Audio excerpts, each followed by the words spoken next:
The executive order here, here's what it says about Chris Krebs.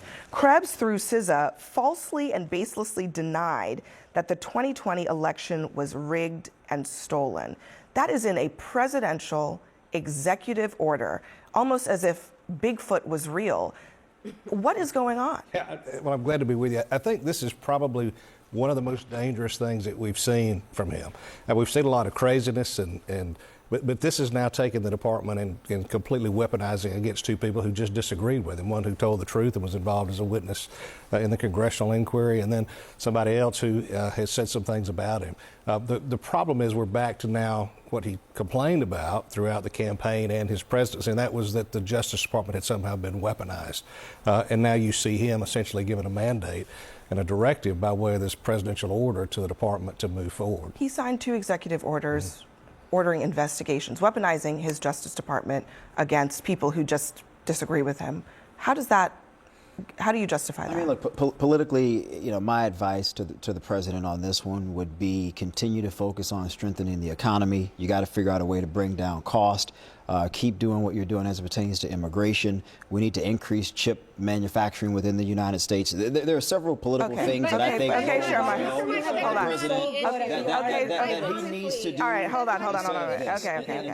All right, Chair Michael, I get it. Yes, he should focus on the economy. Yeah, he should. But what do you think about the fact that he's targeting his political enemies using executive orders and telling his Justice Department? But we are focused on it, Chair Michael, and you just said, but Chair Michael, can I answer?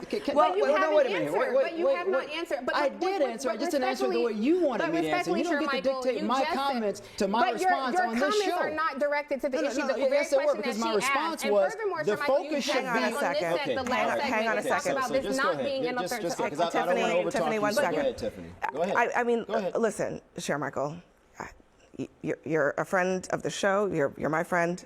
Please answer the question. I answered the question the way I want. No, nobody's going to dictate the way I answer questions on this show. You may not like the way I answered the question, but I gave an answer. No, I don't like that. We're not going to do dictating reply the way I want you to reply. Then just don't ask me a question if you don't like my response. I mean, this is ridiculous. Chair Michael, you don't get to. Do we not live in a democracy now? I mean, we talked a lot about a democracy tonight. I guess not on this show. You don't get to just change the subject to avoid having to say something that might be perceived as negative about Donald Trump. No, Abby, you just didn't like my answer to your question. Well, that's what it seems like. If you were a politician, a regular person on the street would say, well, that sounds like spin to me. No, you asked a question. Because it does sound like spin. And my response to your question was, instead of doing this, the president should be focused on X, Y, and Z. That is an answer to the question. When I said this is why it's so dangerous, and this is an example of why it's so dangerous, and that is because nobody wants to speak out against it.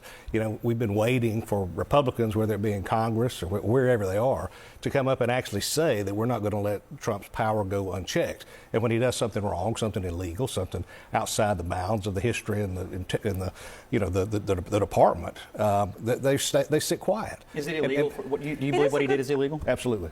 Why is it illegal? If you read the Justice Department manual, one of the things it talks about, actually, there's a whole section on whether or not the White House can have direction or communication for a prosecution. That's in there today. Frankly, I'm surprised they didn't scrub it yet, but it's actually in there. They're not allowed to do that. The reason is because you have to keep the department to be completely nonpartisan. That's the charging decision. You don't think that the head of the executive branch can have law enforcement priorities? I think when you call and say go after a political enemy, that's illegal and wrong. And I think the tide always turns and the pendulum swings here. When the Democrats are back in the White House, I imagine the Republicans are going to scream bloody murder if the president, the Democratic president, calls the department and says, go after, let's go after the Trump kids and see what happens. I mean, I'm curious, are you suggesting that you don't think that it's wrong to go after political enemies? Here's what I think. I think the security clearance, let me just address the order. I'm going to have to do do the same thing I just did to Chair Michael, in fairness to my friend over there. Because my question to you was, do you think that it is right or wrong to go after, for the president to use the Justice Department to go after his political enemies? I think it is fine for the president to express law enforcement priorities.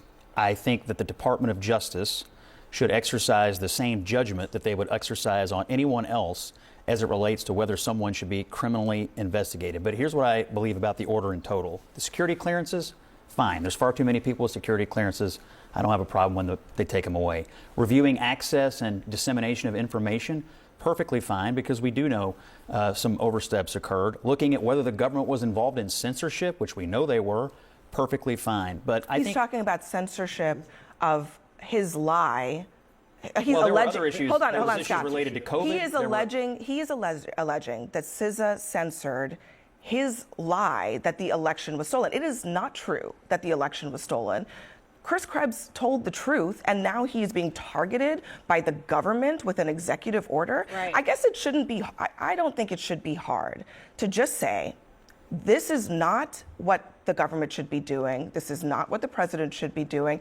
Because if the shoe, to Michael's point, were on the other foot, as you claimed that it was, you thought that was a huge scandal. Again, I think I think the president should be able to express his views about these issues, but I think the Department of Justice ought to exercise the same judgment that it would use on any other kind of investigation. Now, what these guys did and whether it deserves a criminal investigation, I don't know. You're a lawyer, I'm not. But I do know this, that like in the case of Miles Taylor, was working in the government anonymously, obviously disseminating information publicly that he should not have been doing. Like what? Well, I mean, he was anonymously writing pieces for the New York Times and stating publicly that he was trying to undermine the government of the United States that he was supposedly working for. What did he disseminate that he was legally not allowed to disseminate? Great thing to find out. He was a high-ranking position at the Department of Homeland Security. What did he have? He wrote an op-ed. What did he have access to? He wrote an I don't know. op-ed. What did he disseminate to people you don't know about? He wrote an op-ed and he wrote a book. So what's the allegation? I think anybody who held a high-ranking position in a Homeland Security department like he did, we know what they did publicly. I'd love to know what he did privately. They're not allowed to talk about their experiences when they leave government? Is that what you're suggesting? I'm saying that he clearly used his position to try to undermine the sitting president of the United States when he had it. I know what he did publicly now. I don't know what he did privately. I think it's worthy of investigation.